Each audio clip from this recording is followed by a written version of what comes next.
Bueno, asistimos a un momento muy importante dentro de nuestro módulo de epistemología de las ciencias sociales. Pues contamos con la presencia de un ilustre invitado. Obviamente esto de ilustre no son palabras de buena crianza, ni manifestar aquello que se dice políticamente como lo correcto, sino que efectivamente nuestro invitado es un académico destacado, que ha realizado trabajos de libro que ya se los voy a mencionar, en revistas, ha participado en congresos internacionales, es un intelectual, más allá, digamos, de la condición de profesor de matemáticas. Es un trabajo que diríamos ya está lindando los límites de la filosofía de la ciencia, y que es una de las razones por las cuales lo invitamos. Bueno, se trata del señor Marco Corgini Videla, quien es licenciado en matemáticas de la Pontificia Universidad Católica de Chile, es doctor en matemáticas del Instituto Skettlov de la Academia de Ciencias Rusas, académico del Departamento de Matemáticas de la Universidad de La Serena y profesor titular de esta casa de estudio.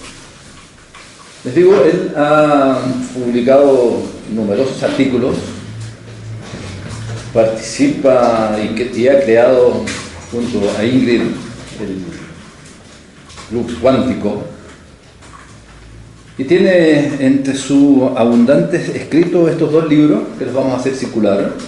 Uno de ellos es El Paseo Cuántico y el otro que se llama Ciencia y Realismo. Hay en los dos algunas tesis epistemológicas bastante claras, sobre todo en el segundo, que en el subtítulo dice más allá del insoportable mito del observador, el que ya nos pone en una senda algo distinta de lo que nosotros hemos venido conversando, y que obviamente en un trabajo académico libre se trata de dialogar, de conversar, de poner ahí en escena lo que puede y lo que no pueden las distintas epistemologías. En lo personal es un agrado tener a Marco aquí como invitado y que él haya tenido la gentileza de aceptar la invitación. Ya le debo esta visita a la anterior, más una polera de los Beatles que me trajo del Hubble Records, en la tienda oficial de los Beatles de Londres. Así que en algún momento pagaremos todas esas deudas, pero desde ya agradecemos la gentileza de su visita. He ahí nuestro invitado. Gracias, Francisco. Espero que ese momento llegue luego. Gracias por invitarme y que los alumnos tengan interés en escuchar esto, que quizás les va a parecer un poco diferente a lo que han escuchado hasta ahora. Me quedé unos segundos afuera mientras ustedes conversaban y exponían, y me queda claro que hay ciertas diferencias. Y la idea en una universidad es precisamente esa, o sea, que las diferencias no se transformen en conflictos, sino que se transformen en enriquecimiento del pensamiento. Necesito un plumón, porque sí voy a escribir. Aproveché de escuchar algunas cosas, entonces más adelante, a medida que vayamos conversando, les voy a ir aclarando algunos conceptos que vienen de la matemática y que es importante poner en su verdadero contexto. Bueno, yo tendría que declararme de alguna manera, en esta época en que a la gente no le gusta declararse en algún partido. Los socialistas dejaron de ser marxistas y muchos otros cambiaron de arena política y olvidan sus antiguas opiniones. Las tesis marxianas afortunadamente se liberaron de esa carga de relación sencillamente con los movimientos políticos, y ahora uno las puede revisar en su debido contexto y encuentra también la riqueza que hay en esa tesis. Quizás vamos a hablar algunas cosas de materialismo histórico también acá, porque creo que en una universidad eso es necesario. Entonces yo me voy a declarar, voy a parar acá Quizás esto linda un poquito con el existencialismo, ¿no? Hay cosas que uno no demuestra en matemática y axiomas, que son tesis que sencillamente se suponen evidentes por su naturaleza. Ya vamos a ver qué significa esa evidencia por naturaleza, y que no se discuten, uno tiene un punto de partida. Entonces, por poner algún nombre, me voy a declarar realista, que no tiene nada que ver con mis deseos de regreso de la monarquía, sino que tiene que ver con un aspecto diferente. Realista es el que considera que hay un mundo aparte del ser humano, o sea, existe una realidad externa. No voy a definir qué es la realidad externa. Le voy a agregar una frase más. Esa realidad externa es aprehensible, o sea, la puedo conocer. No es absolutamente ajena a nosotros. Puede que tenga límites, que esos límites tengan que ver con la forma en que nosotros nos constituimos, no voy a decir que estamos construidos, porque esa es una frase demasiado complicada, sino de la manera en que nosotros nos constituimos y reconocidos también nosotros como parte de ese sistema. Voy a repetir algunas cosas que están en los primeros capítulos de ese libro. Si uno quisiera, y lo voy a mirar desde el punto de un físico o un matemático, si uno quisiera decir en realidad qué cosas permanecen en la relación del hombre con el mundo, son las mismas que permanecen en la relación de las cosas, aparte del hombre, con otras cosas. Y esas son las interacciones. Vuelvo a decir, esta posición, la voy a poner acá, es una posición de base. Como decía Aristóteles,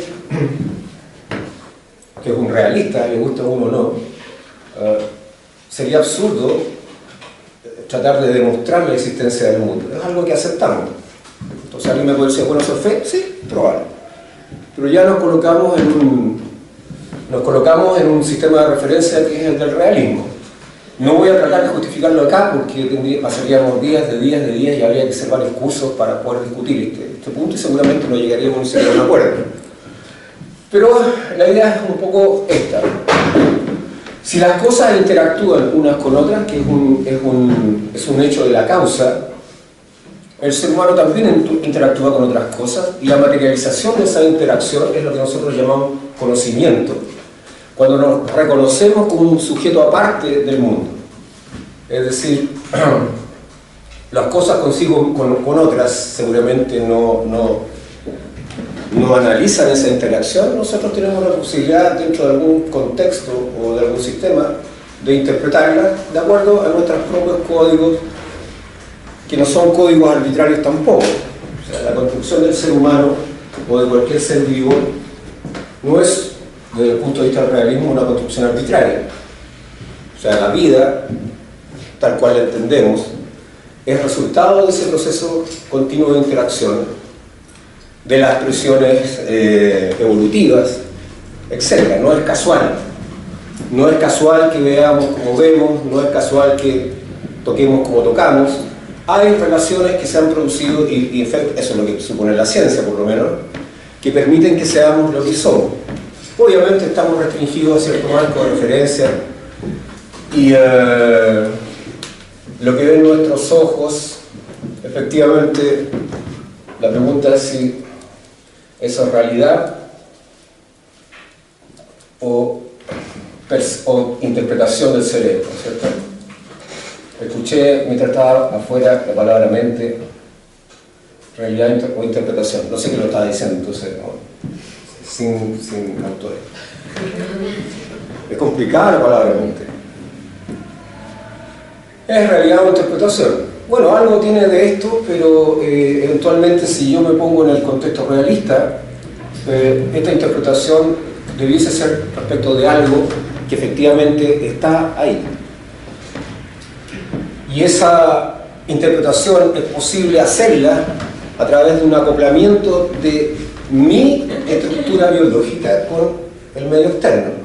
O sea, esa constitución biológica que me define como ser humano o como animal o como ser vivo no es independiente de lo que pasa afuera. Es decir, dicen que el ser humano es absolutamente independiente, otros decimos que no es otra cosa más que el resultado de esas interacciones que están allá. Y ese fenómeno que algunos llaman conciencia o autoconocimiento o autorreflexión, es lo que nos permite entender que somos una cosa, pero además somos algo aparte en esa interacción. Entonces, por lo tanto, si uno es realista, uno debería entender que hay un mundo afuera y que esa interacción me permite conocer ese mundo afuera, me permite determinar ciertas características del mundo afuera. Y en este caso vamos a hablar de realismo científico. No quiero contar el realismo, la palabra realismo absorbe muchas cosas. Podría hablar de materialismo y un materialista me podría decir, bueno, el realismo es una palabra demasiado general para determinar algo, materialismo sería lo más adecuado, etc. Pero partamos por lo básico, este es el realismo científico, vamos a hablar de realismo científico. ¿Y qué diferencia hay con otras actividades humanas o percepciones de la realidad humana? Bueno, escogí también que el cerebro construye la realidad.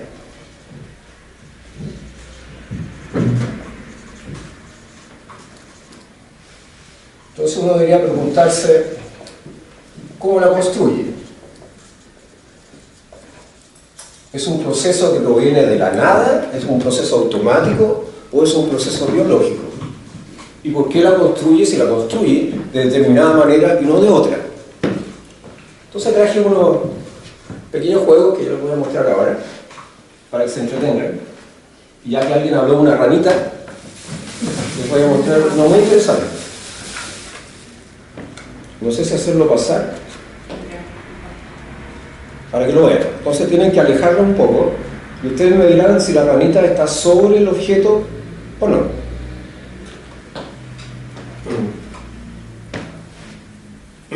Vamos a dar un tiempo para que lo miren.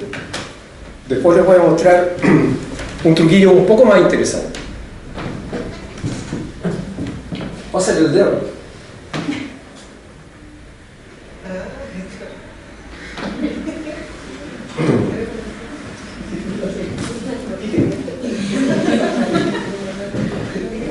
Por el módico precio les puedo vender una cajita cada vez.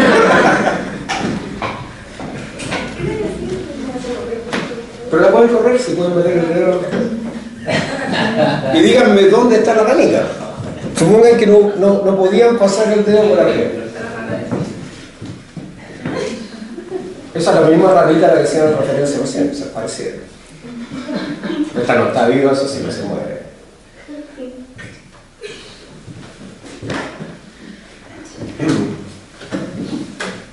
Después les puedo decir dónde pueden comprar las ranitas, ¿no? Se está grabando esto, entonces sería publicidad de nuevo.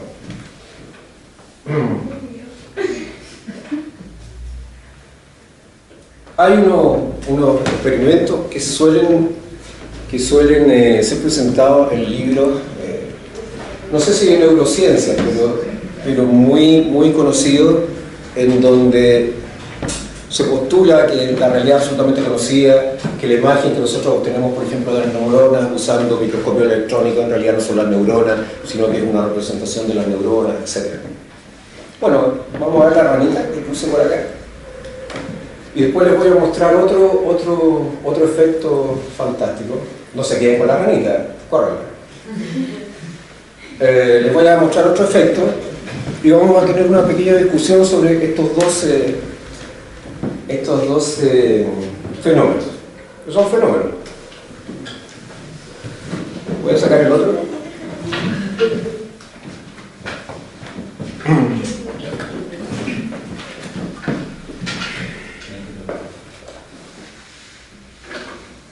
Este no se lo puedo pasar, no se cae. Entonces lo vamos a poner acá, lo vamos a poner en una de estas mesas. Esto es como los magos, ¿verdad? Estoy pensando en cambiar de profesión. Creo que esto es más lucrativo. ¿Ven la cajita? No hay nada acá. No hay nada. No hay nada. ¿Y este objeto que está acá? ¿Lo ven? ¿Alguien lo quiere tocar? Para ver que no hay ningún truco.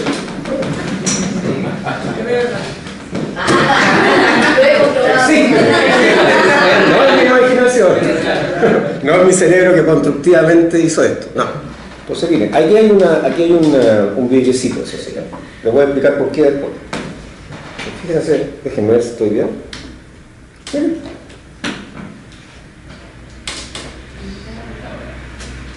Lo retiro. Este no se eleva. ¿Y eso es magnético, profe? No se eleva. Espera. Esto no se eleva. No se eleva. Vamos a poner acá. Alguien que bueno, el dedo no cabe, pero alguien quiere pasar a algún lado, alguna cosita, venga. Porque podría estar engañándolo, obviamente. Hazlo tú mismo. Con esa punta, esa punta. Y tienes que ponerla despacito, si quieres después le puedes hacer girar.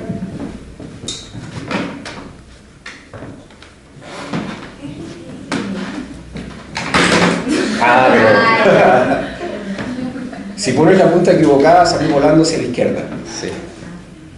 Si lo quieres mover, yo soy medio bruto, así que... ¿Cuál es la conclusión? Supongan que no saben nada. No saben nada. No han estado en el colegio. Se agradece a los modelos. ¿Cuáles son las teorías? Supongan que no saben nada. No saben nada. ¿Vieron la manito, no? Si yo fuera un niño, ¿cuáles creen ustedes? ¿Son todos de psicología? Entiendo que no, ¿no? Qué bueno.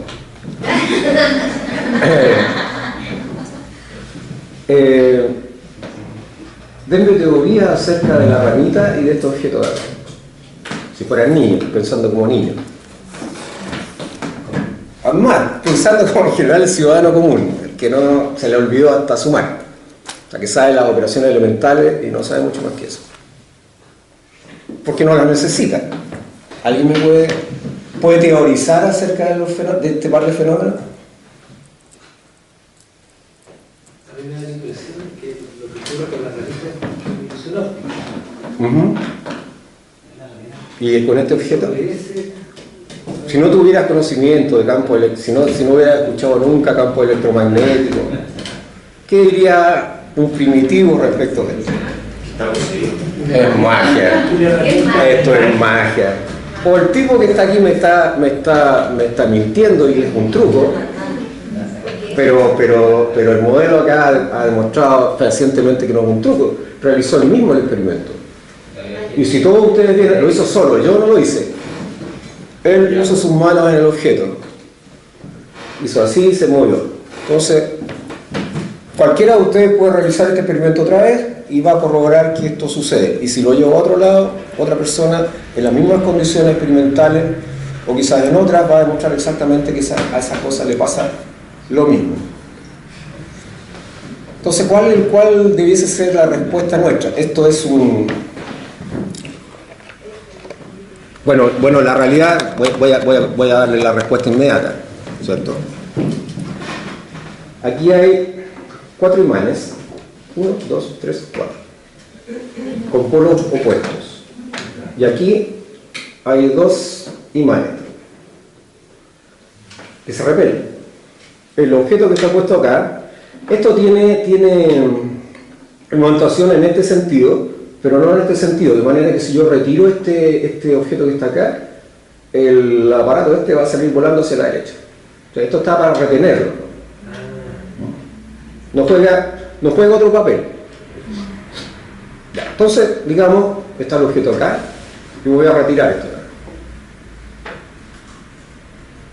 ¿Qué es lo que produce que esto pase? Bien, yo les dije, son imanes. No hay una mano, no se ve lo que es. Ya, ¿y qué es un campo electromagnético? Un campo magnético. No precisar, pero entiendo que es un flujo de energía. ¿Y qué es un flujo energético? ¿Qué es energía? podría responderse como lo que mantiene unificado el universo. Pero en ciencia, en física, el concepto de energía es un concepto concreto.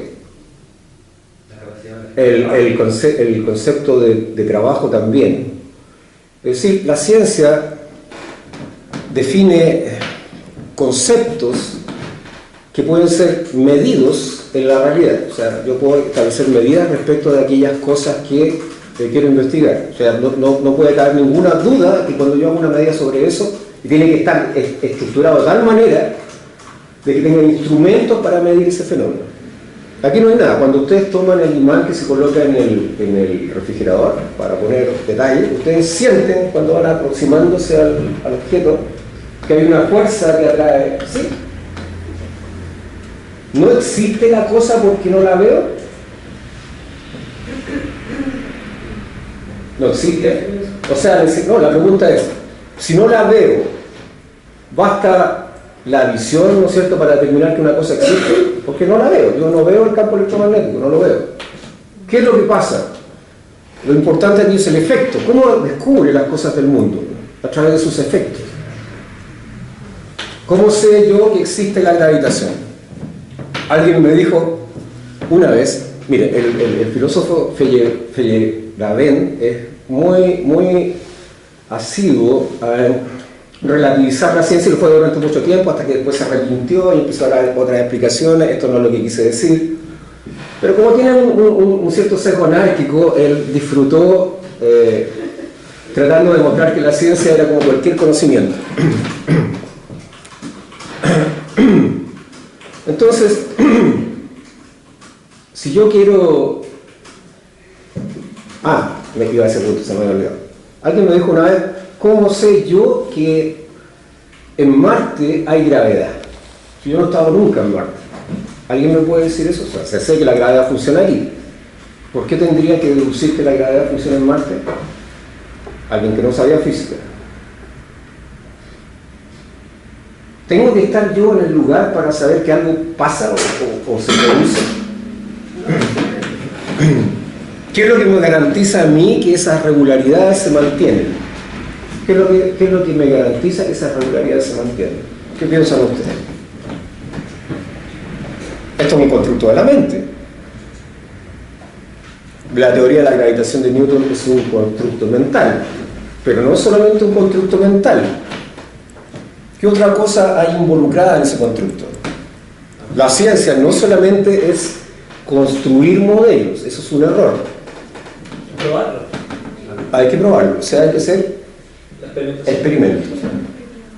¿Cómo se prueban los experimentos en ciencia? ¿Alguien sabe cómo se...? Por ejemplo, el bosón de Higgs. Ustedes saben que la partícula, le pusieron la partícula de Dios, en realidad es la partícula maldita, pero le cortaron una parte de la palabra y quedó la partícula de Dios, porque el editor, me parece, de la revista en donde iba a aparecer esto del libro, le parecía que ese título era más sugerente, o sea, lo van a comprar más. Por ejemplo, bueno, voy a decir algo sobre Alejandro Buffon, cuando publicaron el libro Realismo y Ciencia. Más allá del insoportable mito del observador, quería que le sacara insoportable, pero que si le saca insoportable, el libro pierde absolutamente su sentido. ¿Cómo determinaron si el bosón de Higgs existía o no? La teoría estándar de la física de partículas, que es la que va determinando todas las partículas que existen, es quizás una de las teorías físicas más exitosas de la historia. Porque a través de una teoría matemática fueron predichas muchas partículas, y la experimentación futura permitió demostrar que ellas existían. Pero el fundamento básico, que es matemático, también tenía que ver con experimentación. Entonces, ¿qué hace uno cuando trata de demostrar algo? No es como lo hace el ciudadano común. El ciudadano común dice, quiero demostrar que eso existe. Y lo que hace un científico es tratar de demostrar que todas las otras causas posibles de un fenómeno son irrelevantes frente al fenómeno. Es decir, por ejemplo, si yo quiero demostrar que el bosón de Higgs existe, yo tengo que demostrar que todas las otras posibles causas de un fenómeno, eso es lo que se llama hipótesis nula, tienen una probabilidad de ocurrir muy baja respecto del otro. O sea, en realidad descarto todas las otras y la única que me va quedando es en este caso, la del bosón de Higgs. Es decir, no parto tratando de demostrar que esa cosa existe, sino que trato de demostrar que todas aquellas otras causas posibles del fenómeno no explican el fenómeno. ¿No es eso que se llama método de falsación de hipótesis? No, bueno, a ver, sí. Toquemos después a... Es probable, pero no quiero mentir, entonces sería feo que yo les mintiera ahora. Pero en el fondo es una falsación, pero es una falsación que no es falsación, porque en realidad estoy descartando todo el resto. No es mi intención falsearlas, que sean falsas, demostrar que sean falsas. Tengo que, si en términos probabilísticos hay alguna de las otras que se demuestre que son más probables, sencillamente tengo que seguir investigando y dejar entre paréntesis mi hipótesis. O sea, uno no puede investigar en ciencia, voy a demostrar que esto existe, porque estoy poniendo la carreta delante de los bueyes. La ciencia no debiese funcionar así. Si funciona así, estamos mal. Si ustedes creen que el mundo es así, y yo empiezo a escribir mi artículo diciendo, argumentando que el mundo es así, eso no es ciencia. Eso es filosofía, perdón. No, pero si no tiene nada de malo, si uno puede optar por posiciones, yo opté por una, eso es filosofía. Eso no es ciencia. Eso es una conclusión que yo saco. Y ilegítima, si no es mala, pero no es ciencia. Eso es lo que quiero decir. No puede vivir en el mundo sin tener ciencia. Y podría hacer técnica sin tener ciencia. Pero si uno quiere ciencia, la ciencia funciona de otra manera. No siempre ha funcionado así. La ciencia empieza a funcionar de esta manera más o menos después de Newton. O sea, ni siquiera en Galileo. Esta relación entre experimentación y conocimiento analítico es nueva en la humanidad. O sea, si se fijan para atrás, voy a hablar solamente de 2000 años atrás, la manera de relacionarse con el mundo era absolutamente diferente. Durante prácticamente toda la Edad Media, salvo excepciones realmente notables, el mundo estuvo dedicado a representar la realidad desde el punto de vista religioso, por lo menos el occidental, pero es un hecho de la historia, no es una cosa querida o no. Y hay razones históricas que producen eso, ¿no? Eso no es gratuito tampoco. Así que a veces la gente cree que la historia es una especie de majamama aleatoria en donde las cosas pasan porque sí. Y si uno mira el contexto histórico se da cuenta finalmente que hay relaciones causales, causa-efecto entre unas cosas y otras, y estos términos, por ejemplo, tan caros hoy día, y yo no sé todavía por qué se mantienen, porque en otras partes del mundo ya han sido desechados como inconmensurabilidad de las teorías, es tan relevante hoy día. O sea, yo todavía me admiro por qué están discutiendo a Kuhn y a Lakatos, cuando hace mucho tiempo que si tú vas afuera y hablas de filosofía o de ciencia, están absolutamente superados, salvo algunos científicos que han leído estas cosas y no sé por qué les gusta meterlas en los libros. Y es complicado para un científico meterse en filosofía, estoy hablando de mí también. Yo no soy un filósofo y por lo tanto me merezco todas las críticas que pueden hacer los filósofos, pero como científico realmente uno no debiese abrazar tan apasionadamente ciertas teorías filosóficas y psicológicas sin analizarlas un poco. Hay otras que no quiero mencionar porque no quiero complicarme más, pero pasan a ser lugares comunes en el día de hoy, y por eso creo que para mí era importante venir a conversar con ustedes. Obviamente yo no soy autopoyético y por lo tanto, si quieren preguntarme algo de autopoiesis, y entiendo también quién me trajo con ese objeto, No voy a hablar de la autopoiesis, porque no me corresponde tampoco, y tampoco conozco tanto la teoría. Conozco algunos aspectos, si alguien quiere leer algunas críticas, están en el libro, que Francisco les prestará o les fotocopiará seguramente con mucho placer. Pero yo tengo que hablarles de ciencia. Insisto, en el caso de Maturana y Varela hay también una inclusión, introducirse en la filosofía que es legítima, pero que está hecha también bajo el riesgo de sufrir crítica. O sea, esto no es gratuito. O sea, si uno es científico y termina hablando de filosofía, uno da y uno recibe. Ahora el dar no es una lucha, no es una pelea, sino que es un debate de ideas. Y ahí todo en ese terreno las cosas son bastante más discutibles. Pero si uno va a hablar de ciencia, remitámonos a los hechos concretos que tienen que ver con la ciencia y en el escenario que les acabo de describir. Si en el escenario religioso, que también es legítimo, uno puede tener una idea religiosa del mundo, debe hacerlo dentro de ese contexto, pero ciencia es otra cosa. Es otra cosa. Bueno, esta cuestión de si la realidad está ahí o no está ahí es bien delicada, y hay conceptos que han sido extraídos de la ciencia y que son mal entendidos y debo decir responsablemente muy mal utilizados. Y me voy a referir a algunos, por ejemplo, esta cuestión de la teoría del caos. Como tú lo dijiste, lo mencionaste, no lo digo porque tú lo dijiste, sino porque esto no lo dices tú, sino que lo dice mucha gente de los sistemas no lineales. Entonces, yo les quiero preguntar que levante la mano alguien que sepa qué es un sistema no lineal. ¿Alguien sabe qué es un sistema no lineal? ¿O qué es el caos? ¿El caos es algo aleatorio, que se mueve para todos lados? ¿Cuál es la percepción que tienen ustedes de un sistema no lineal y del caos? ¿Alguien sabe lo que es el caos? Matemáticamente, porque ese concepto viene de las matemáticas y la no linealidad viene de las matemáticas.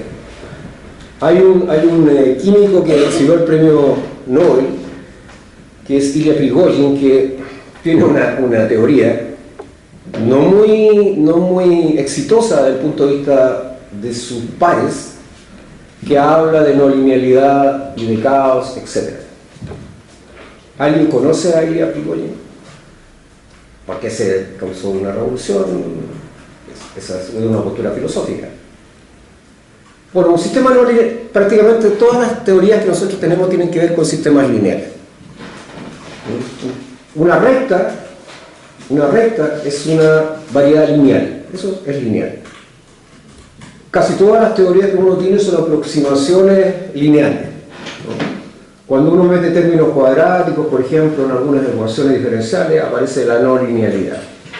Y el caos se refiere al comportamiento de las soluciones de ecuaciones diferenciales y tiene que ver que en determinadas condiciones, dependiendo de las condiciones de borde del sistema, las soluciones tienen un comportamiento especial que matemáticamente se define caótico.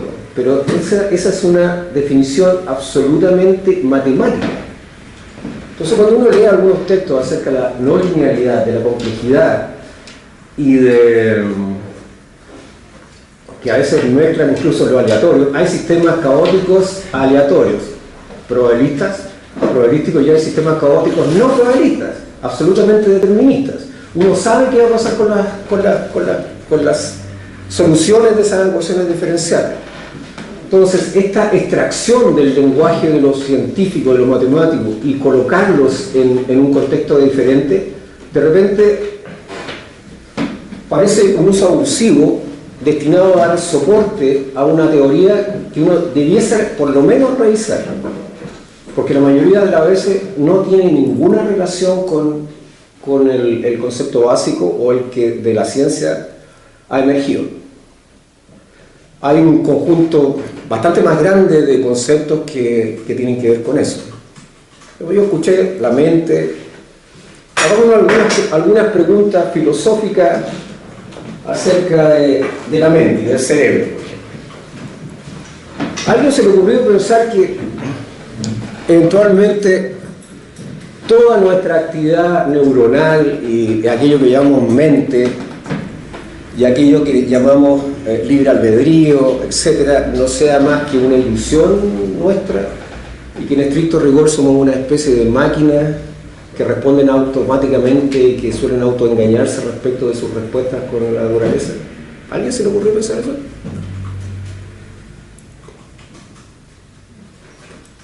¿Por qué uno tendría que suponer que hay una especie de libertad absoluta respecto del resto de las cosas? ¿Por qué somos tan diferentes?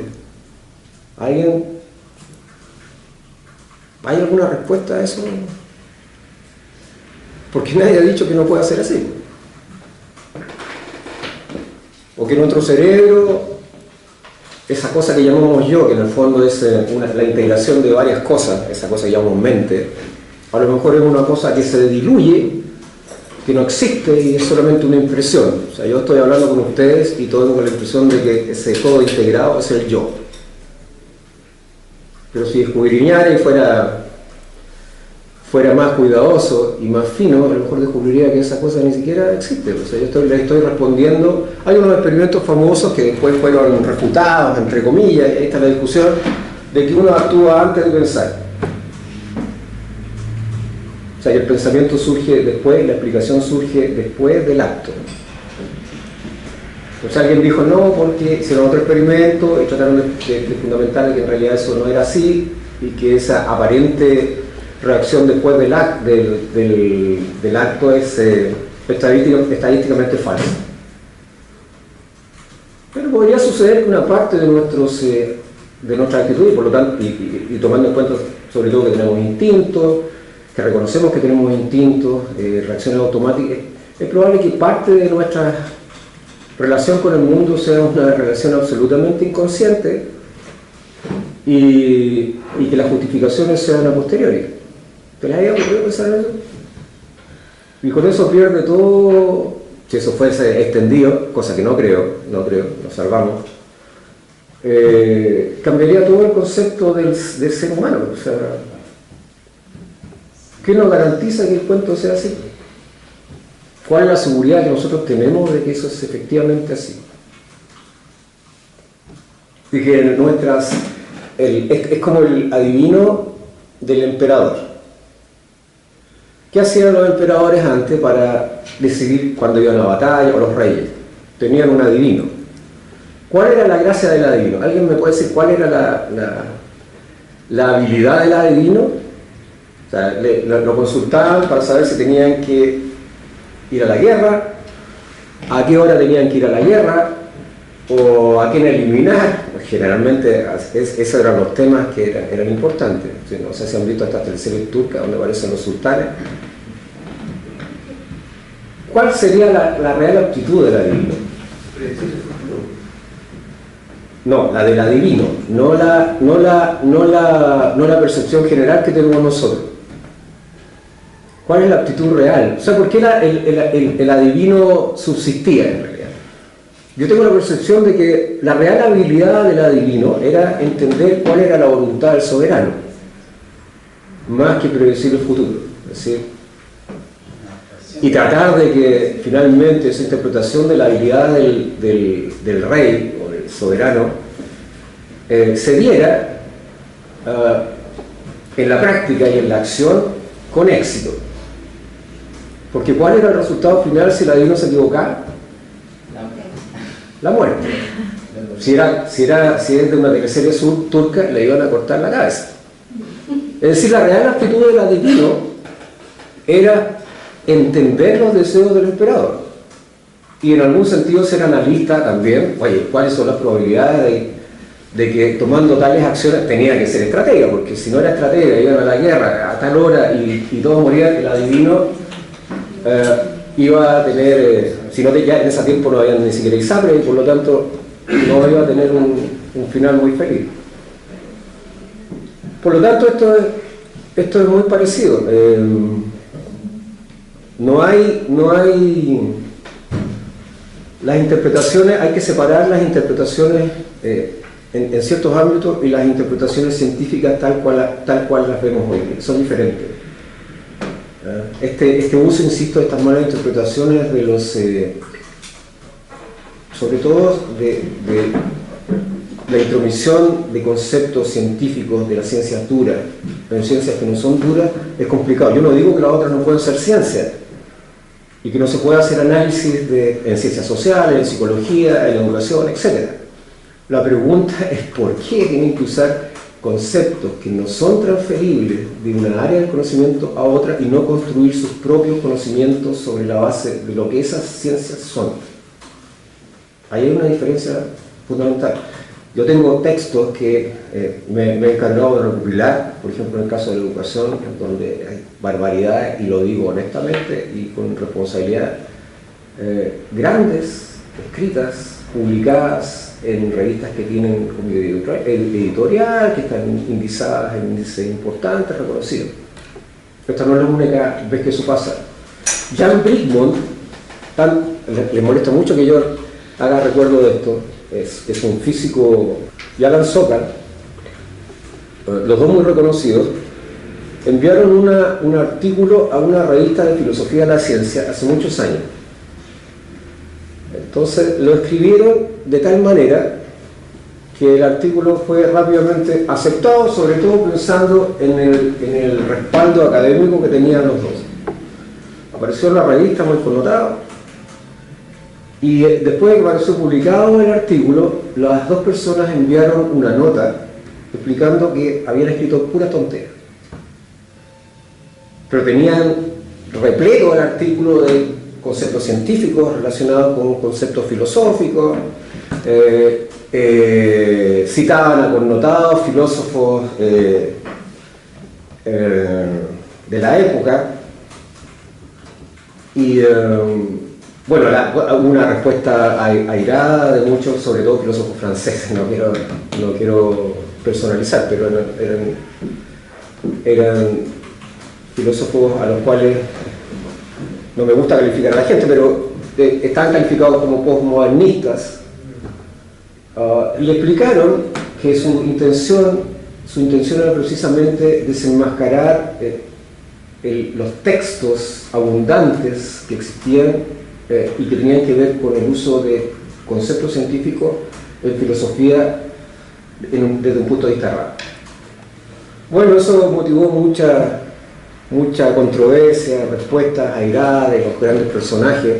Los grandes personajes suelen enojarse cuando los critican, pero escucha, si uno escribe, yo escribo un libro, ustedes tienen todo el derecho, no me lo tiren por la cabeza, pero tienen todo el derecho a decir no me gusta, no corresponde. Pero esto es una práctica actualmente. La gente suele pensar de que después de que cayó el muro de Berlín, cayó la Unión Soviética, etc., no toda la gente, por supuesto, surgió o emergió una especie de mundo en donde el pensamiento se había liberado de algo, y la verdad es que no se liberó de ninguna cosa, porque eso es lo que dice la historia.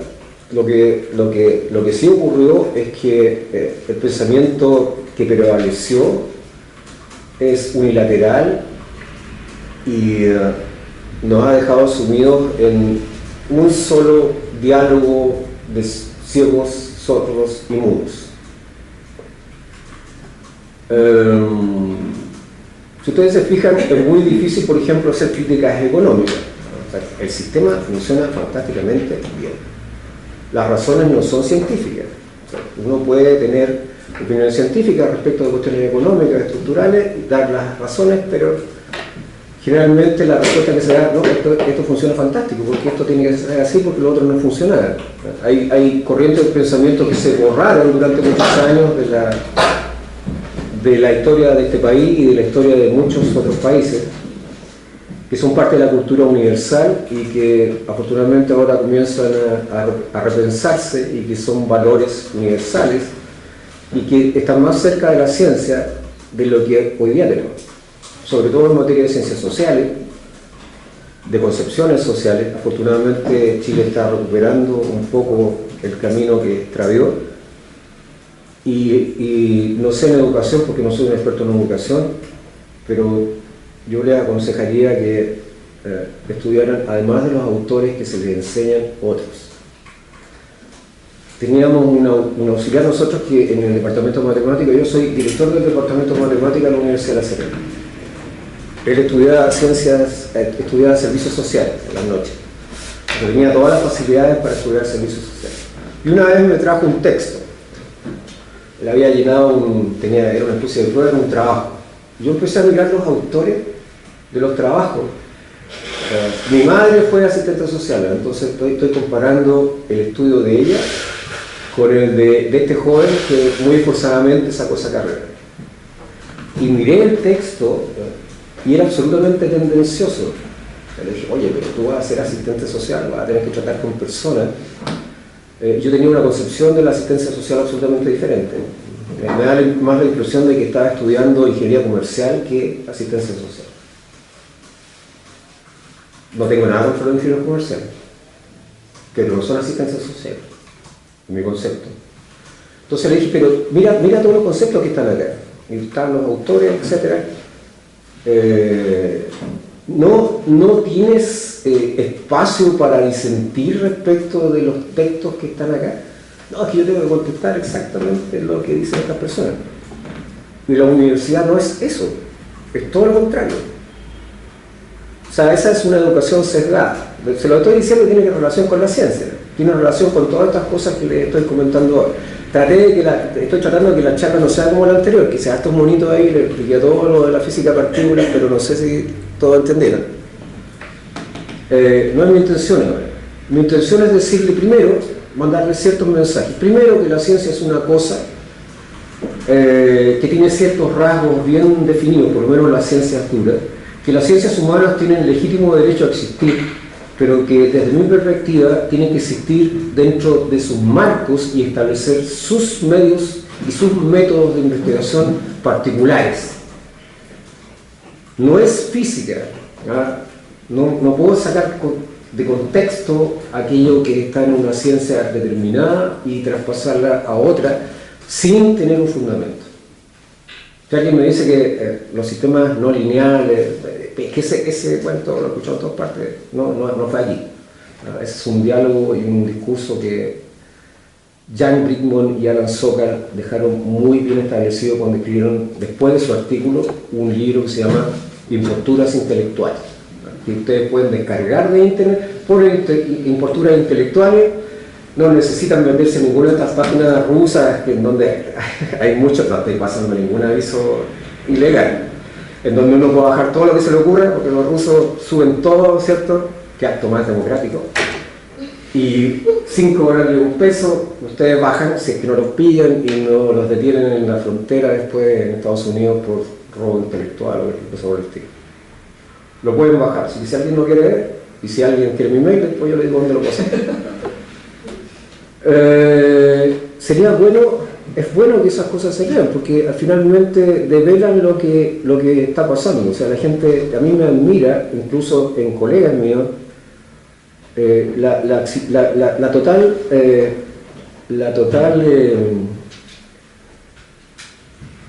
total conocimiento que tienen respecto de lo que ocurre. ¿Cuál es el autor de este famoso bestseller que se llamó, bueno, es un japonés, no debe ser, El fin de la historia? Francis Fukuyama. Fukuyama. Es muy interesante el libro, también de él. O sea, uno tiene que leer de todo, o sea, desde Mein Kampf hasta lo que sea. Hay que devorarse los libros, y ahí está todo. Es interesante el título, ¿eh? El fin de la historia, y tan bullado que fue además, pues el fin de la historia, se acabó la historia, de aquí para adelante el progreso del ser humano está completo. Mentira. Yo leí algunos artículos de algunos científicos chilenos que se dedican hoy día a la filosofía también, y hay algunas aseveraciones que me parecen aseveraciones políticas. No sé si el diálogo y el consenso, solo miren la historia del ser humano. La historia es quizás la ciencia más difícil, más complicada, porque está llena de interpretación. La historia, generalmente, aunque sea un cliché, la escriben los vencedores. Entonces, después de muchos años, cuando los vencedores ya están más viejitos y la cosa empieza a relajarse, uno empieza a leer libros que estuvieron perdidos. Pasó durante la Edad Media, Aristóteles y los clásicos se recuperan gracias a los árabes, aunque los árabes que son tan... los musulmanes, digamos, que son tan vilipendiados hoy día. La historia que ustedes reciben y que yo recibo por la televisión es también una historia y una información que está sesgada porque uno no conoce el otro lado. Yo viví 4 años en Moscú y viví 2 años como musulmán. Lo que puedo decir es que su cultura es diferente. Si me hicieran hacer un juicio de valor, esas culturas tienen elementos infinitamente superiores a los nuestros, desde el punto de vista ético y moral.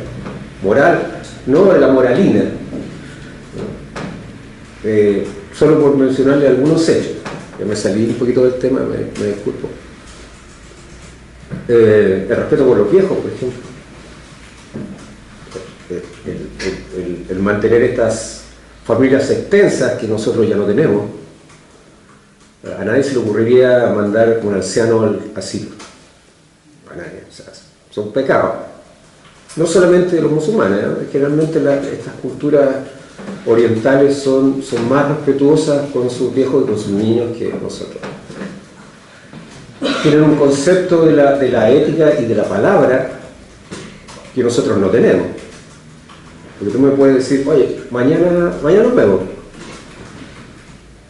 ¿Cuál es la probabilidad que mañana nos vemos? 0. Bueno, esas culturas son diferentes. Con la ciencia y con el uso de la ciencia pasa lo mismo. Aquí hay una cultura que es obviamente tendenciosa. La ciencia es y seguirá siendo un instrumento que avala conocimiento. Lo avala. Si yo la traspaso de A a B y la gente me cree, va a decir, bueno, pero si tiene el respaldo de la ciencia. Pero para descubrir que eso no es así, uno tiene que saber ciencia. Y para saber ciencia, lamentablemente, tiene que estudiar, aunque se demore un poquito. Y tiene que leer a los científicos, no a las personas que interpretan la ciencia. Entonces, mi mensaje es, esa realidad está ahí, y les voy a decir por qué pienso que está ahí. Hay un filósofo, Jan Hacking, que dice que en realidad las cosas están ahí porque podemos manejarlas. Si no pudiéramos manejarlas, esto sería un desastre, ni siquiera habríamos sobrevivido. Si yo miro un átomo, les voy a contar cosas espectaculares, brevemente, no alargarme mucho, que me puedan hacer preguntas, si no, no tiene ninguna gracia. Veamos solamente el átomo. No voy a hablar de mecánica cuántica porque me voy a llevar todo el rato. Lo único que les voy a decir que el principio de incertidumbre, por favor, cuando digan no, todo es improbable por el principio de incertidumbre de la mecánica cuántica, eso es un concepto.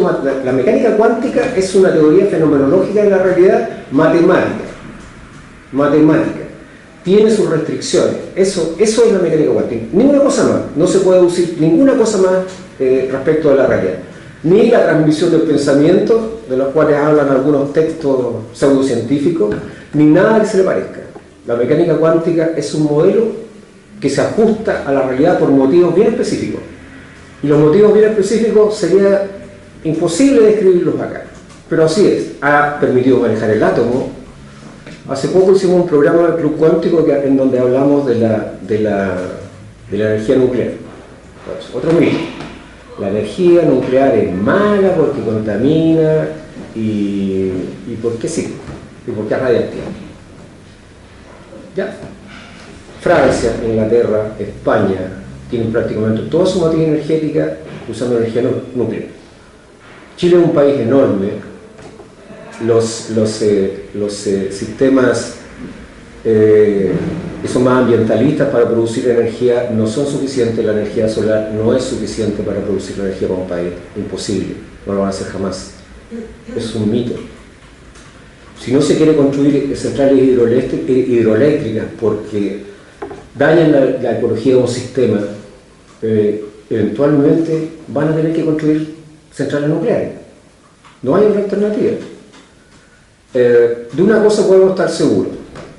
Lamentablemente les tengo que comunicar que todos nos vamos a morir, todos. Y se lo doy con probabilidad 1. O sea, absoluta probabilidad. Ahora, si ustedes quieren creer que no va a pasar así, bienvenido sea, disfrútenlo. Pero les tengo que dar otros vaticinios. Pero esto no es como el adivino del emperador.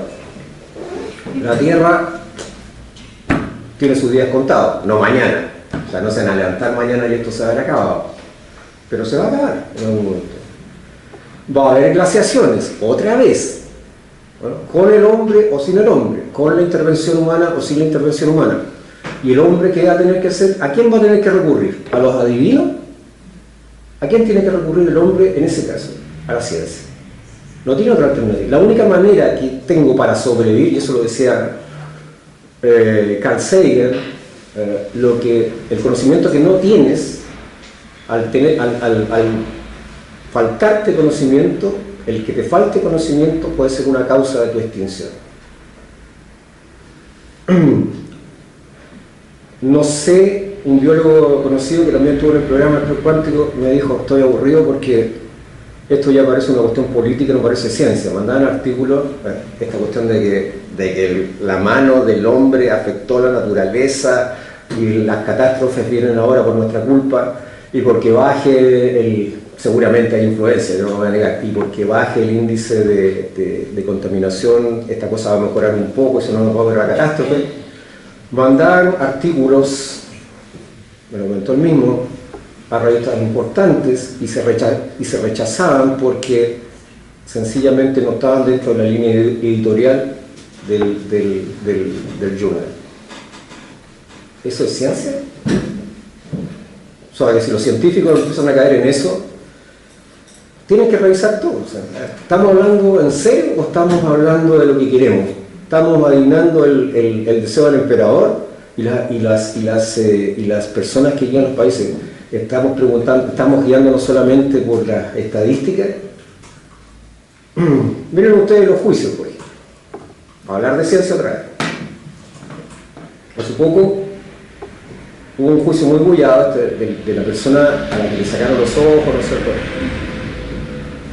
Yo he estado en otras condiciones que no son tan graves, pero hay una cosa especial que se produce. Todos se abanderizan antes de que se emitan los veredictos. O sea, el enjuiciado está colgado meses antes de que se determine realmente si son culpables o no. Meses antes. Se supone que la justicia, no voy a decir que sea científico, pero tiene que incorporar elementos científicos dentro de sus análisis con el afán de evitar condenar a un inocente. Y nosotros, lamentablemente, la mayoría, tenemos la tendencia a seguir nuestras emociones. A veces, bueno, que hubiese algo más psicólogo, porque eso complica bastante el escenario, porque uno dice, bueno, pero ¿cuántos se dejarán entonces influenciar los jueces por las opiniones de la masa? O sea, de todos, o de lo que dicen en la televisión. Podría ser una persona absolutamente inocente, y eso ha pasado. O sea, hay múltiples ejemplos. O porque el tipo miraba así y no miraba a los ojos. Esos son criterios subjetivos. La ciencia no puede basarse en criterios subjetivos. Entonces alguien me dirá, como Feyerabend, no, pero es que en realidad todo es subjetivo. Si alguien quiere creer que todo es subjetivo y vive en la caverna de Platón, puede hacerlo. Está en su legítimo derecho, pero la ciencia no es eso. ¿Qué hace la ciencia? Determinar cuáles son los efectos que producen las cosas que me rodean sobre mí, encontrar regularidades en esos efectos y determinar leyes, si es que las hay, causales, o determinar modelos probabilísticos para acotar esos fenómenos de tal manera finalmente de poder manejarlo. Entonces uno dice, este es el mundo de Matrix, en donde uno está metido en un aparato y lo tienen lleno de enchufe y le están diciendo que el mundo es así. Bueno, uno puede creer eso es una opción filosófica.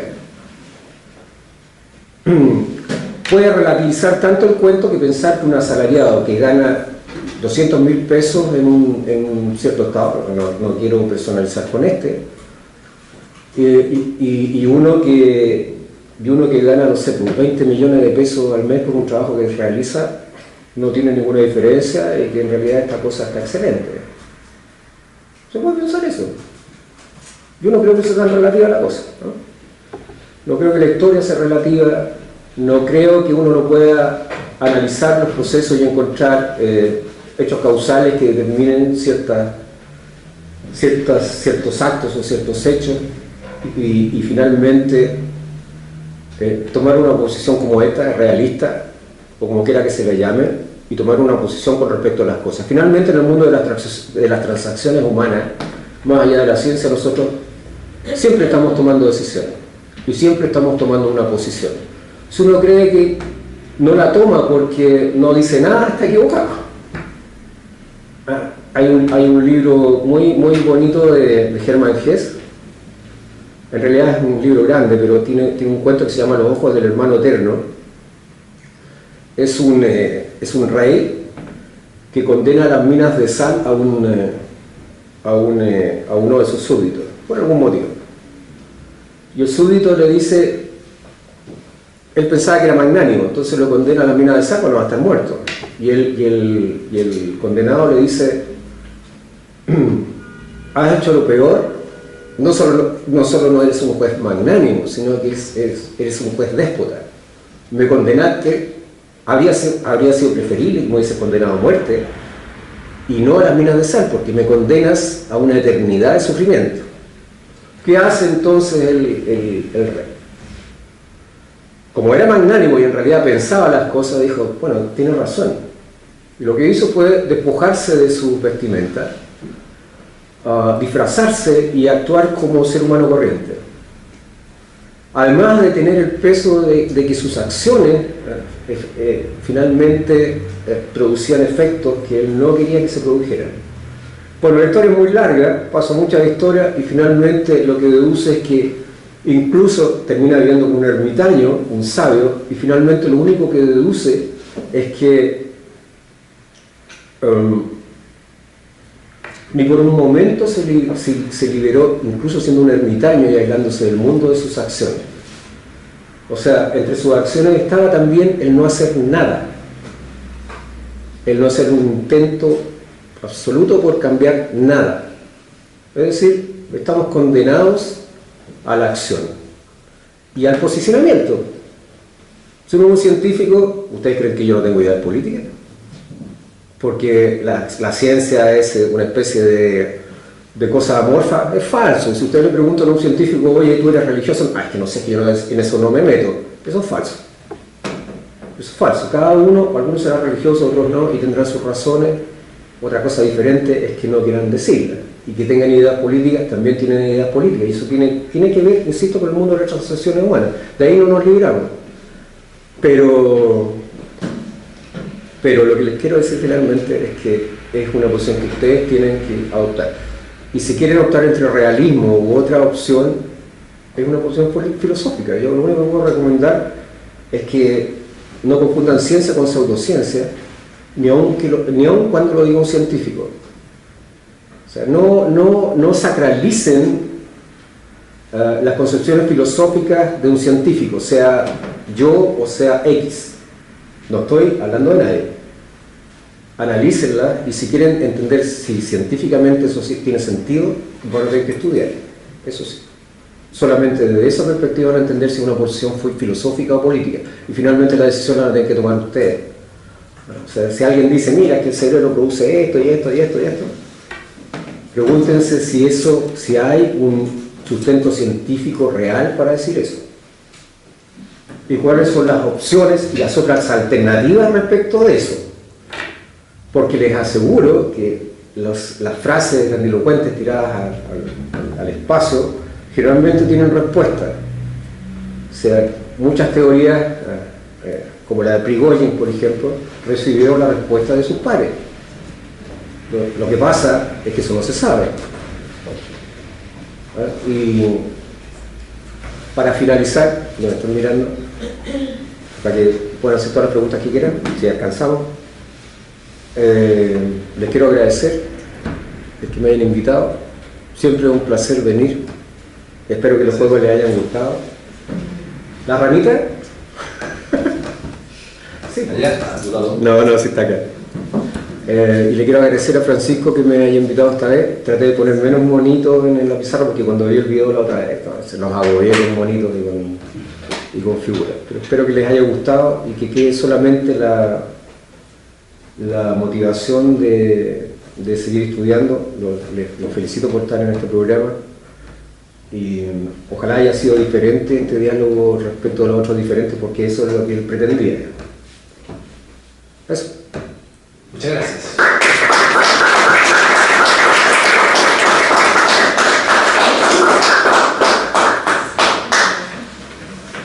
Bueno, la idea nuestra, Marco, es invitar al diálogo y no siempre conformarnos con lo mismo y más de lo mismo. La idea de un poco esta dialéctica ya platónica, por mencionar en su manifestación más antigua, de que el saber es algo que se constituye al interior del mundo social, y es algo que se va construyendo humanamente. Y siempre hay el prurito y la incógnita a la vez de por qué en los diálogos de Platón los finales quedaron abiertos. ¿Por qué él con toda la sabiduría nunca puso una solución a lo que estaban conversando? Y es por la creencia platónica de que finalmente esto que se entiende por verdad es algo que se va logrando históricamente en el conjunto de los humanos que viven. Entonces, ese es un poco el sentido de la invitación, de que tú propusieras algo distinto de lo que veníamos dialogando, con ese fin, de que tu tesis pueda recibir nuestras antítesis, conformar una nueva tesis a la que se le ponga una antítesis, y ahí se va haciendo el conocimiento, la historia y todo. Así que dejamos 10 minutos para preguntas, que luego lo recuperen ustedes en la vuelta del almuerzo. Así que seamos también justos con los tiempos. Así que por favor, las preguntas que ustedes quieran formularle a nuestro invitado. Usted parte definiéndose como realista y se define como un matemático y ahora la ciencia matemática. Querías hacer una explicación acerca de cómo la ciencia debe buscar regularidades, explicaciones causales, y a partir de eso extrapolar, poder comprender esos fenómenos de la realidad que está ahí dada. Menciona también que no es positivo, no es bueno, no es salvo, decirlo de alguna forma, que se confundan ciertos conceptos de las ciencias sociales que pudieran entonces degradar la cualidad científica que tiene. Entonces mi pregunta es, así como en las ciencias exactas o puras está esta realidad, en las ciencias sociales ¿se podría plantear que está también esta realidad dada? ¿Es posible plantear que hay una perspectiva? Mira, yo no sería científico si no opinara eso. Si no fuera realista, no sé si hay un científico, me voy a arriesgar. No sé si hay un científico que sea irracionalista, vamos a ponerlo en esos términos, y que no sea realista y que no reconozca la existencia de una realidad externa a nosotros. Lo desconozco, o sea, tendría que buscar, yo creo, mucho para darme cuenta de eso. Sería muy, sí, claro, pero no he hecho el estudio, entonces no me quiero arriesgar. Quiero ser honesto, pero sería muy raro. Alguien te diría, mira, esa es una deformación profesional. Sí, es una deformación profesional, pero tiene su motivo. Yo creo que sí es posible en la ciencia, o sea, si no lo creyera esto sería un desastre, porque quiere decir que estamos a la deriva y no sería posible decir nada de nada, y todo sería relativo y dependería de la posición de cada uno. Y en algún sentido sí depende de la posición de cada uno. Si uno mira la historia, si uno no mira la historia como un conjunto de hechos, sino como algo que tiene un sentido, no un sentido religioso ni un final, sino una cosa, como dijo, un proceso, como dijo Francisco, que se va construyendo y que sí tiene relaciones causales, introduciendo de todas maneras lo aleatorio, etc. Se da cuenta que en realidad uno debiese poder describir el mundo razonablemente bien y tomar una posición, y ahora hablo de filosofía, respecto de esas cosas, tomando en cuenta que uno también es parte de ese mundo y ocupa un lugar, y como la cuestión de la acción, pucha, no puedo prescindir de ese posicionamiento. Sí. Y finalmente otra consulta es así como usted plantea que no es posible, no es necesario, traducir o tratar de incluir conceptos de otras perspectivas de la ciencia actual, porque genera esta digregación, esta degeneración de los postulados finales de los resultados. ¿Es posible para el otro lado de las ciencias duras, de las exactas, incluir conceptos hacia la ciencia social? La ciencia es que... A ver, no creo imposible construir algo que se llame ciencias sociales, a pesar de que hace poco tuve una discusión con alguien respecto de ese tema. Insisto, sería lamentable pensar de que esa tarea es absolutamente imposible. Pero por eso me quiero ir un poquito más atrás. Hay muchas cosas que están un poquito olvidadas y que están siendo recuperadas hoy día y que tienen absolutamente validez hoy y que fueron descubrimientos importantes, ¿no? Si tú miras la crítica a la economía política de Marx, ¿no?, sin apellidos políticos, te vas a dar cuenta, no tienes por qué casarte con todo, sino que hay cuestiones que son bien interesantes y que son absolutamente aplicables hoy día, y si uno las mira desde una perspectiva científica, no estoy mirando como un científico, son absolutamente razonables. Y que explican bastantes fenómenos porque en el fondo es una crítica a la economía liberal de la época, a la economía capitalista de la época, y son críticas muy fuertes y insisto, absolutamente válidas hoy día. Por lo tanto, del conjunto de conocimientos que tenemos, yo estoy absolutamente seguro que es posible construir una ciencia social que describa los procesos históricos, los procesos sociales, y una historia que sea capaz de describirlo. Porque si no, estaríamos absolutamente sujetos a lo inmediato, y eso sería un desastre. Insisto, si uno mira ahora y tú le consultas a la gente la posición ideológica, que no es, y no lo digo como un elemento negativo, todos tenemos ideología, la gente se asusta y dice ideología, ¡ay!, y tirita. Todos tenemos una posición ideológica que es legítima, pero no puedo dejar como científico decir que tener una posición ideológica, para tenerla por lo menos, al menos yo me exijo tener un fundamento en lo posible científico para tenerlo, y no estar sometido a los avatares ni a las opiniones de otros.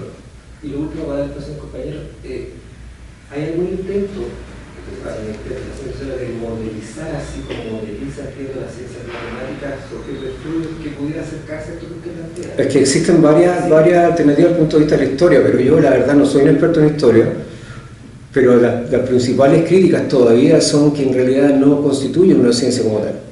O sea, tampoco te puedo decir que no sea así. Pero no te podría decir en este momento que autores, pero hay críticas de todas maneras. Si tú miras, hay sesgo en las diferentes concepciones. Entonces, es complicado el tema. En el tema de la educación también. Entonces, tú ver el mundo globalmente y absolutamente por arriba es imposible, y esto se sabía hace mucho tiempo. Las estructuras sociales en que tú vives, hasta la forma de economía que tú tienes, finalmente va determinando la conciencia de la época. Esto no solo lo dice Marx y Engels, sino que lo dice Hegel, y por lo tanto dar ese salto cuántico, poder salirse y tratar de ver la cosa de afuera, es tremendamente complicado. Si tú estás adentro de esta construcción, la historia es una construcción humana, la vas construyendo tú de a poco. Por eso que además es una especie de juego estratégico, en donde diferentes posiciones se van a enfrentar. Pues si tú estás viviendo, estás sufriendo la falta de trabajo, esas son cosas objetivas, no son cosas que esté construyendo. No es que la cesantía sea estoy hablando de cuestiones sociales, no es que la cesantía sea una idea mía, ni una construcción ideológica mía, eso está. O sea, si una persona gana 200.000 pesos y tiene que vivir un mes completo con una familia de 5 personas, ese es un hecho concreto. Entonces, si me dice alguien que esta cosa es relativa, que depende, bueno, por favor, estoy sintiendo que me están tratando de meter el dedo en la boca. Yo creo que hay cosas absolutamente objetivas en la realidad histórica y en la realidad social de hoy día que uno puede definirla claramente y tomar una posición y discutirla. Si viene alguien y me dice, no, es que en realidad, mira, si esto es efecto de tu mente o de tu percepción única, por favor. Yo ahí sí que me paro y le discuto, porque me importa un bledo que me digan que tengo una posición ideológica X o Y. O sea, yo creo que eso ya son principios, y si tú eres científico por lo demás, o si te interesa la verdad, como tiene que haber una cosa de consecuencia, uno espera que el otro sea consecuente, bueno, hay que jugársela. O sea, mira, ¿sabes qué? Esto es falso. No es que sea más o menos verdadero, eso es falso. Una aseveración de ese tipo, dice, no, es lo mismo. Mira, yo he escuchado cosas tan idiotas como decir, bueno, pero si esta gente estaba acostumbrada a vivir con este nivel de remuneración. No estoy hablando en serio, no es un invento mío. Eso a mí me parece una barbaridad. Los esclavos seguramente durante la época de los griegos aceptaban su esclavitud porque vivían en un sistema esclavista. O sea, el sistema de producción era esclavista. Pero eso no quiere decir que el sistema haya sido... Mira, sabes que lo más probable es que los esclavos hayan aceptado su situación como natural. O sea, viviendo en una época así, capaz que la hayan entendido como algo obvio. O sea, no sé si ustedes vieron los juicios de la Unión Soviética bueno, hubo una gran purga en algún momento de revolucionarios, no de rusos blancos, en donde los tipos se declaraban culpables. Los mataron a todos. Fueron parte de la revolución, fueron parte de los que hicieron la revolución, eran bolcheviques, connotados. Después de la muerte de Lenin, ¿no es cierto?, hay un periodo, no hablemos de Stalin, porque Stalin no es una persona. Si estas cosas pasan no por una persona, estos son procesos históricos y pasan por algo. A estas personas se les acusó de crímenes de Estado, ¿no?, de espionaje, cosa bastante poco probable. Y en los juicios que están en YouTube, ustedes los pueden ver, los tipos se declaran culpables.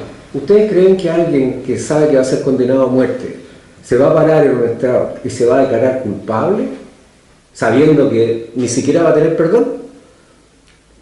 La pregunta es si la gente lo está haciendo por defender a sus familiares y evitar que tengan algo, o si efectivamente las personas terminaron creyendo que eran culpables. Y a través de mi vida he descubierto que están las dos componentes. A veces la gente se siente culpable solamente por la presión social. Obviamente que hay presiones de tipo político, de que los tipos sacan cuenta, pero es absurdo que un acusado en un tribunal se declare abiertamente culpable sabiendo que el resultado final de eso es que le corten la cabeza. Entonces, por eso te digo, yo creo que es posible tener una ciencia social muy cerca de la historia, muy cerca de la ciencia, con sus propios parámetros, pero eso lo tienen que resolver los cientistas sociales, ¿verdad? ¿Qué hago ahí? Dime. Interesante eso que usted plantea de que no es como llegar y traspasear conocimientos de un área a otra. Pero se me vienen inmediatamente a la cabeza un par de ejemplos que son medio contrapuntísticos.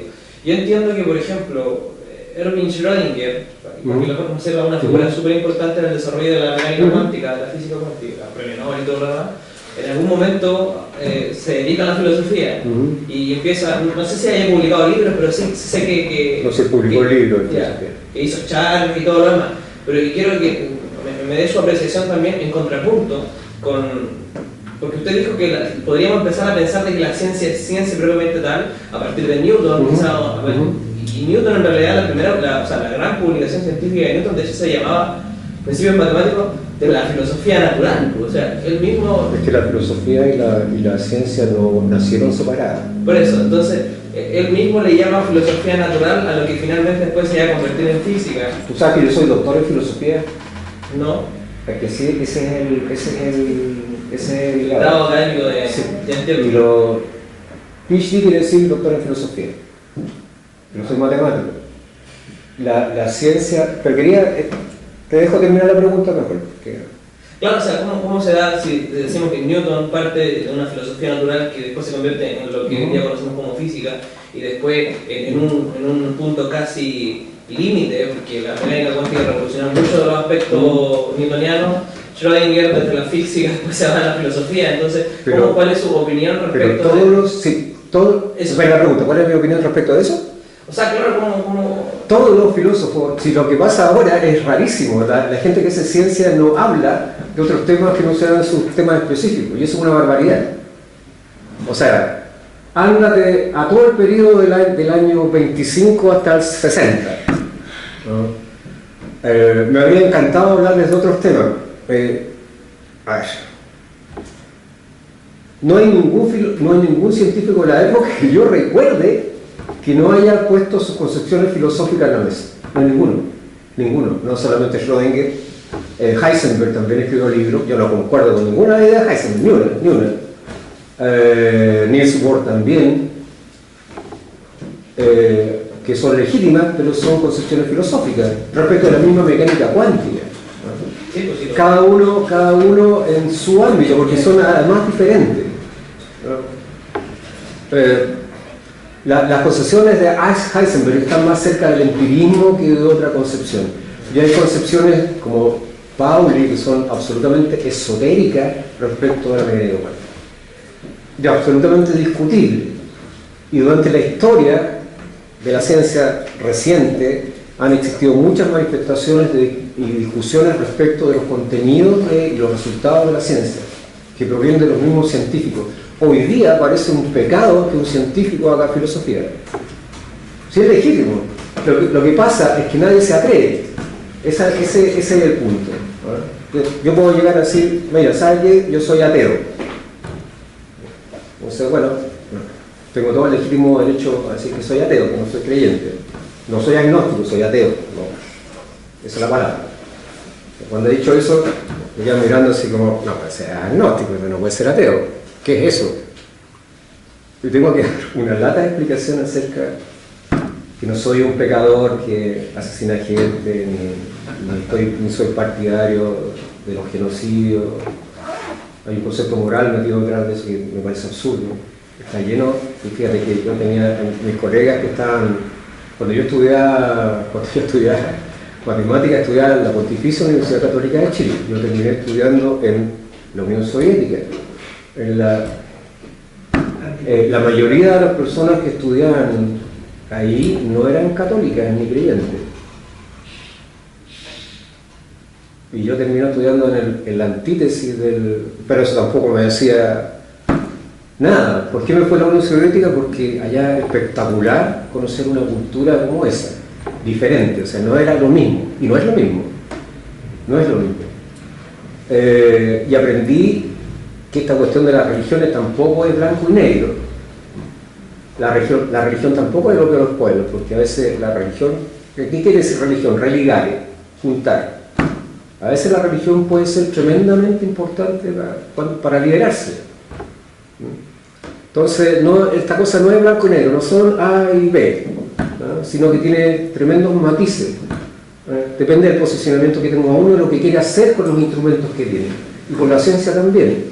Tú puedes hacer con la energía nuclear una barbaridad, como tirársela a 50 millones a 10 millones de habitantes en una ciudad, o puedes generar energía inagotable, porque es inagotable. Los submarinos nucleares se mueven sin hacer cambio de combustible. O sea, hasta toda su vida útil están funcionando perfectamente. Un asunto diferente es que se va a tirar los desechos nucleares al lado de tu casa. Pero eso no tiene que ver con la ciencia, eso tiene que ver con políticas públicas. Entonces, bueno, todos tenemos posiciones. Lamentablemente Heisenberg se le acusa de haber colaborado con el Tercer Reich, ¿no es cierto?, en la fabricación de bombas y está planificando, una bomba atómica. Seguramente era cierto, pero una vez que terminó la guerra, el tipo era tan brillante que en lugar de juzgarlo, ¿no es cierto?, lo tomaron y lo llevaron a colaborar a Estados Unidos. Bueno, así es la vida. Lo mismo con Wernher von Braun, con su V2. ¿Cómo terminó? Terminó trabajando para la NASA.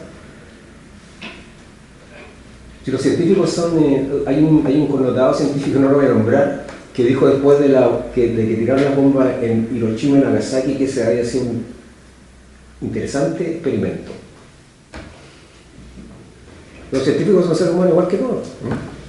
Una pregunta más personal sobre usted, así como estuvo un punto. Pero no muy personal porque... No, una vez nos mencionó si habíamos imaginado la posibilidad de que no se fuera en realidad una ilusión. Y le pregunto si alguna vez imaginó la posibilidad de emigrar de las ciencias matemáticas a una ciencia tal vez menos afín como la ciencia económica y abordar algunos temas. Mira, yo quería estudiar física y entré a estudiar ingeniería en la Universidad de Chile, en Bochel.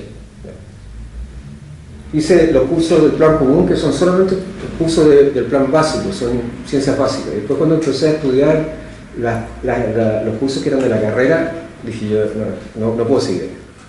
Entonces lo que hacía cada rato era agarrar los cuadernos que tenía antes, lo empezaba a mirar para que no se me olvidaran las cosas. Entonces entendí que había una cuestión vocacional entre medio. Siempre me gustó la ciencia, siempre. Eso sí que te lo... Debo haber tenido algún arrebato místico, pero debe haber sido como a los 10 años, ¿verdad? Porque tenía... Voy a hacer ese alcance, porque me acuerdo que tenían en la casa un libro grande que era de un famoso hipnotizador que se llama Charcot. Entonces tú lo vas leyendo y te decía cómo hipnotizar. Entonces yo invitaba a mis amigos y amigas a la casa y trataba de experimentar con ella, no con ninguna afán, no, por favor, era básicamente científico. Claro, o me paraba, ¿no es cierto?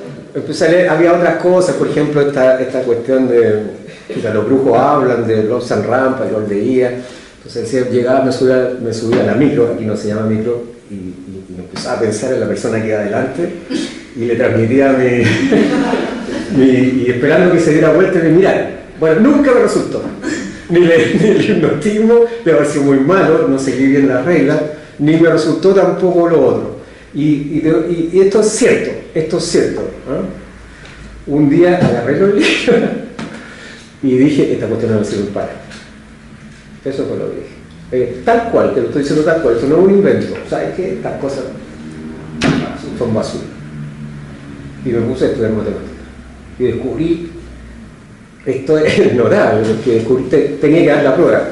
En realidad el colegio para dar la prueba de aptitud académica, por supuesto, no esta. Descubrí estudiando solo, porque en el colegio aprendí muy poco, que era fantástico. O sea, que si yo quería estudiar física, fíjate, si yo quería estudiar física necesitaba saber matemáticas. Porque es el instrumento,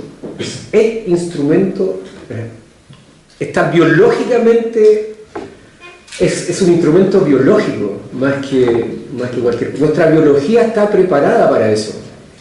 Pero esa preparación es una preparación lograda a través de la relación que existe entre el ser vivo y el exterior. No es arbitraria, no es porque sí. Insisto, es la presión evolutiva lo que hace que nosotros seamos lo que somos y que hayamos sobrevivido, no otra cosa. Por lo tanto, esos elementos, como las matemáticas, etcétera, no solamente son indispensables para nosotros para sobrevivir, sino que son parte del mundo en ese sentido. O sea, lo están revelando, lo están diciendo el mundo, es eso. Yo no confundo las matemáticas, soy pitagórico, no confundo las matemáticas con una cosa que anda volando, los números no existen per se. Pero ese instrumento que yo tengo para pensar el mundo es un instrumento que se generó en mi relación con el mundo. No emergió de la nada. Si tú pones a un ser humano viviendo con lobos, que es cosas que no va, y no tiene cultura, que esta es una cosa, como dijo Francisco, se genera en la cultura, no tiene nada, tú lo sacas de ahí, vive como los animales. Si esto es la relación, como el lenguaje, no hay lenguaje, no hay ser humano. Si miras al lado, somos seres gregarios, no hay ser humano fuera de la sociedad, no existe eso. Eso es una utopía, es absolutamente utópico. Entonces, ¿qué fue lo que yo encontré? Ya que tú me preguntaste, yo encontré un arma en la ciencia. ¿Qué? Un arma.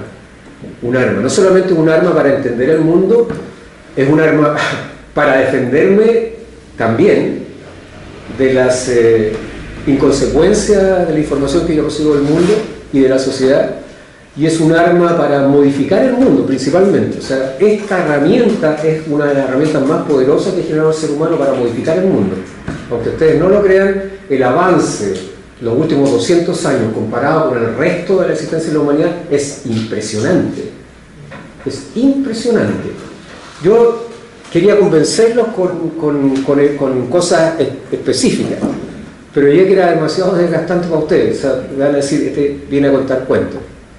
Pero la potencia de la ciencia, incluso en esta cosa que les dije, les nombré solamente un elemento, que es esta de la teoría estándar de la física de partículas, es una cosa espectacular. Es espectacular. Piensen que son cosas que se están detectando a 10 elevado a la menos 16 centímetros. Es decir, son 16 ceros hacia la izquierda. Esas cosas tú no las ves. ¿Cómo esto? Eso tú no lo ves. No lo ves, pero está ahí. Y con la tecnología que puedes generar con esa misma ciencia, eres capaz de ver una cosa, no son tus ojos. Por eso esta discusión de que si son los ojos, que no veo los colores, chao. El hombre ha diseñado técnicas que son brazos y ojos nuevos. O sea, ya no son tus brazos, sino que vayas a tocarlo. Ustedes no tocan esto, no lo tocan, no está. Pero está. Esto está. Y que el ser humano haya sido capaz de hacer eso, te dice que Salfate está equivocado. Aquí no llegaron los extraterrestres para construir una pirámide. Por el ser humano el que la construyó. La inteligencia del ser humano le da capacidades suficientes como para construir esas cosas. Eso. Bueno, agradecemos a Marco su gentileza.